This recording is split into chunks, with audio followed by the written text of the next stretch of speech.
सुश्रुत के अनुसार जो है पित्त के भेद और उनके स्थान और कर्म के बारे में बताया है। तो सुश्रुत ने क्या बताया है उसका संदर्भ है सुश्रुत सूत्र स्थान 15वां चैप्टर, जिसका नाम है दोष धातु मल क्षय विज्ञानी, और दूसरा चैप्टर है सुश्रुत सूत्र स्थान का 21वां चैप्टर है व्रण प्रश्नयी। व्रण प्रश्न वाले अध्याय में सुश्रुत ने पित्त के भेद जो बताए हैं वो दोष धातु मल क्षय विज्ञानी वाले चैप्टर में बताए हैं, और उनके भेदों के स्थान कर्म जो है व्रण प्रश्न अध्याय में बताए हैं। तो सुश्रुत ने क्या बताया है, सुश्रुत ने जो है कहा है राग पक्ति तेजो मेधोष्म कृत पित्तम पंचधा प्रभिक्तम अग्निकर्मणा अनुग्रहम करोति। मतलब पित्त जो है 5 प्रकार का होता है। कौन कौन प्रकार का बताया उन्होंने, पंचधा प्रभिक्तम माने 5 भागों में प्रभिक्त होता है, बटा होता है पित्त। अग्निकर्मणा, और अग्नि कर्म को अनुग्रहम करोति, अनुग्रह माने उपकार करना। अग्निकर्म करके शरीर में उपकार करोति, अग्निकर्म के द्वारा शरीर में उपकार करता है। अग्निकर्मों के द्वारा शरीर में उपकार, अनुग्रह माने उपकार करना। जैसे सब बोलते हैं ना, आप हमें अनुग्रहित करें, माने हमें उपकार करें, हमारे ऊपर उपकार करें, तो अनुग्रहित बोलते हैं। तो अग्निकर्मणा माने अग्नि कर्म से हमें अनुग्रहित करेगा। कौन? पित्त करेगा। ये 5 पित्त हमें अग्निकर्म से अनुग्रहित करते हैं। तो पहला बताया रागकृत, क्योंकि सब में लगा है कृत। रागकृत, पक्तिकृत, तेजोकृत, मेधोकृत, ऊष्मकृत। क्योंकि ये पूरे सेंटेंस के लास्ट में कृत लगा है, तो आप इसको ऐसे भी पढ़ सकते हैं रागकृत, पक्तिकृत, तेजोकृत, मेधोकृत, ऊष्मकृत, पित्तम पंचधा प्रभिक्तम। ये 5 भागों में बटा हुआ है। अग्निकर्मणा अनुग्रहम करोति, जिसको मैंने अर्थ बताया गया है कि अग्निकर्मों द्वारा अनुग्रहित करता है। ये इसको रागकृत को रंजक पित्त कहा गया है, तेजोकृत को आलोचक पित्त कहा गया है, मेधोकृत को साधक पित्त कहा गया है, ऊष्मकृत को जो है ऊष्मकृत को भ्राजक पित्त कहा गया है, अपक्तिकृत को पाचक पित्त कहा गया है। तो रागकृत, यहाँ देखें सेंटेंस में देखें, रागकृत, पक्तिकृत, तेजोकृत, मेधोकृत, ऊष्मकृत, क्योंकि लास्ट में कृत लगा है, इनको 5 भाग में बढ़ जाएंगे। तो रागकृत माने रंजक पित्त, पक्तिकृत माने पाचक पित्त, तेजोकृत माने आलोचक पित्त, मेधोकृत माने साधक पित्त, ऊष्मकृत माने भ्राजक पित्त। ये जो है 5 भाग में पंचधा प्रविक्त है। अब बताया पहला जो है रागकृत के बारे में अगर हम पढ़ें तो रागकृत को कहा यत्तु यकृत प्लीहो पित्तम, माने जो पित्त यकृत प्लीहा में हो। यतु यकृत प्लीहो पित्तम, जो पित्त यकृत प्लीहा के अंदर हो। तस्मिन माने उसको, रंजको अग्नि इति संज्ञा, उसको रंजक अग्नि की संज्ञा दी जाती है। सरसस्य रागकृत उक्त है। उसके फिर कर्म बताए, सरसस्य, स माने वह, रसस्य माने अस्य माने का होता है, रसस्य माने रस का, रागकृत उक्त है, जो पहले बताया गया है, माने रस का रागकृत उक्त है, वो रस का रंजन करता है, रस का रंजन करता है। उक्त माने जो पहले कहा जाता है उसको बोला जाता है उक्त है। रागकृत उक्त है माने किसका ऊपर जो बताए गए हैं, माने रस का। उक्त माने रस का, रागकृत माने रंजन करता है और रस को रंजन करके रक्त में परिवर्तित कर देता है, इसी नाते इसे रंजक पित्त कहते हैं। दूसरा उन्होंने बताया पक्तिकृत। पक्तिकृत बताया है तो अर्थात पाचक पित्त। जबकि साधक, पाचक, रंजक, साधक, आलोचक, भ्राजक ये नाम सुश्रुत ने लिए नहीं हैं। उन्होंने जो बताया है वो रागकृत, पक्तिकृत, तेजोकृत, मेधोकृत, उष्मकृत नाम बताए हैं। इन्होंने इस तरह नाम नहीं बताया है। लेकिन जो है अग्राकृत को रंजक पित्त कहा जाता है, अपक्तकृत को पाचक पित्त। पाचक पित्त के बारे में बताया, पक्वा आमाशय मध्यस्थ, अस्थ लग गया ना, तो पक्वाशय और आमाशय के मध्य में ये जो है पाचक पित्त रहता है। अस्थ माने रहता है, स्थित रहता है। पक्वामाशय मध्यस्थ माने पक्वाशय आमाशय के मध्य स्थित रहने वाला पित्त। अस्त पित्तम चतुर्विधम अन्नपानम। चतुर्विधम अन्नपानम माने 4 प्रकार के अन्नपान बताए गए हैं, जो है असीद, लीढ़, पीत और खादित। चतुर्विधम अन्नपानम, 4 प्रकार के अन्नपान को पचति माने पचाता है, विवेचयति च उनका सेपरेशन करता है, विवेचन करता है, माने उनको सार किट में बांटता है, माने उनका विवेचन करता है, उनको डिफरेंशिएट करता है। विवेचयति च किस में करता है, और च माने और, विवेचयति च किन किन चीज़ों में विवेचित करता है, दोष, रस, मूत्र, पुरीषाणी। दोष में, रस में, मूत्र में और पुरीष में विभक्त करता है। पुरीष माने स्टूल होता है, दोष माने अब दोषी है, रस माने आहार रस में भी बनाता है, और मूत्र भी बनाता है और स्टूल भी बनाता है। तो ये दोष, रस और मूत्र पुरीष में उनको विभक्त करता है। तत्र स्थम, तत्र माने वहाँ, स्थम माने स्थित रहकर, तत्र स्थम एव च, एव च माने एव माने ही और च माने और।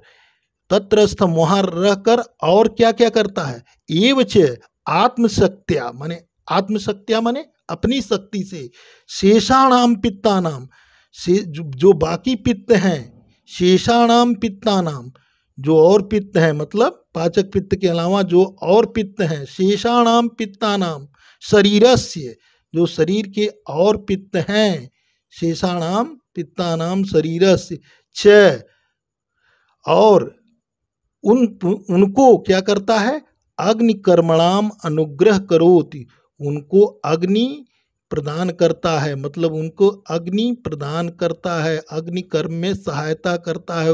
अनुग्रह माने उपकार करता है, ये उपकार करता है, अनुग्रह माने उपकार करता है, करोति अग्नि कर्मों में अनुग्रह करता है, उनके बाकी के पित्तों के अग्नि कर्म में, उनके कर्म बाकी के पित्तों के कर्मों में अनुग्रह माने उपकार करोति, अनुग्रहम करोति माने इसी नाते कहा अपने शक्ति से, च आत्मशक्त्या शेषाणाम पित्तानाम शरीरस्य, जो सभी शेष पित्त हैं शरीर के, उनको अग्निकर्मणाम, उनको अग्निकर्मणाम माने उनको अग्नि कर्मों के द्वारा अनुग्रह माने उपकार करता है, माने उनको अग्नि में अग्नि को बढ़ाने में उनको मदद करता है, उनको सहायता पहुंचाता है, उनके ऊपर उपकार करता है। अग्निकर्मणाम अनुग्रह करोति तस्मिन् पित्ते, उस पित्त को पाचको अग्नि इति संज्ञा, उस पित्त को पाचको अग्नि की संज्ञा दी जाती है। तस्मिन् पित्ते पाचको अग्नि इति संज्ञा, उसको पाचक पित्त की संज्ञा दी जाती है। फिर उसके बाद आया तेजो, तेजो माने तेजोकृत माने आलोचक पित्त। तो कहा यद दृष्टियाम पित्तम, जो ये पित्त जो है दृष्टियाम पित्तम माने दृष्टि में, आँख में रहता है, दृष्टियाम पित्तम माने आँख में रहता है। यद दृष्टियाम पित्तम, तस्मिन आलोचको अग्नि इति संज्ञा, उस पित्त को आलोचक अग्नि की संज्ञा दी जाती है। स रूप ग्रहण अधिकृत है, वह जो है रूप ग्रहण के लिए अधिकृत होता है।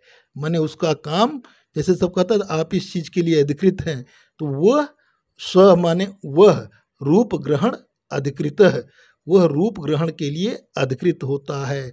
यद दृष्टवाम पित्तम, जो पित्त दृष्टि में रहता है, तस्मिन माने उसे, आलोचक अग्नि, उसको आलोचको अग्नि इति संज्ञा, आलोचको अग्नि की संज्ञा दी जाती है। उसका क्या काम है? स रूप ग्रहण अधिकृत है, उसका वह अधिकृत है रूप ग्रहण करने के लिए। उसके बाद फिर क्या बताया? मेधोकृत, मेधोकृत मतलब साधक पित्त के लिए बात कर रहा है, साधक पित्त। यद पित्तम हृदय समस्थितम, जो पित्त हृदय में समान रूप से स्थित रहता है, तस्मिन उसको साधको अग्नि इति संज्ञा, उसको साधको अग्नि की संज्ञा से नवाजा जाता है। सो अभिप्रार्थित मनोरथ साधनकृत उक्त है, वह जो है अभिप्रार्थित माने मनोरथ, माने जो अभिलक्षित मनोरथ, मनोरथ माने अभिलक्षित वांछित मनोरथ, जैसे जिस मनुष्य की वांछित इच्छा होती है, अभिप्रार्थित मनोरथ साधनाकृत युक्त है, उसको उस पित्त के द्वारा साधनाकृत उस पित्त के द्वारा उसको प्राप्त किया जा सकता है। तो मतलब यद पित्तम हृदय समस्थितम, जो पित्त हृदय में समान रूप से स्थित है, तस्मिन साधको अग्नि ही इति संज्ञा, उस पित्त को साधको अग्नि की संज्ञा दी जाती है, साधको अग्नि की संज्ञा दी जाती है। और उसका काम क्या है? सो अभिप्रार्थित, अभिप्रार्थित मतलब जिसकी वांछित कामना को पूरा करने का काम साधनकृत पित्त का है। वांछित मनोरथ को, मनोरथ माने मनोरथ जैसे इच्छा, जो जिसकी वांछित मनोरथ को पूरा करने के लिए साधनकृत वह साधन है, वांछित मनोरथ प्राप्त करने का वह साधक पित्त साधन है। इसी नाते साधनकृत उक्त है, उसको साधनकृत कहा जाता है। कि अगर कभी भी जैसे मेडिटेशन या कोई चीज़ हो जिसमें जो है आप जो है, तो वहाँ पे जो आपको अभिप्रार्थित मनोरथ को पाने की इच्छा योग में, वो साधक पित्त के द्वारा ही संभव है। उक्त साधक पित्त के बारे में बताया है। यत पित्तम हृदय सम स्थितम, जो पित्त हृदय में समान रूप से स्थित है, तस्मिन साधको अग्नि इति संज्ञा, उसको साधक अग्नि की संज्ञा दी जाती है। वह सह अभिप्रार्थित मनोरथ साधनकृत उक्त है, वह वांछित मनोरथ को साधता है। उक्त है, वांछित मनोरथ को साधता है।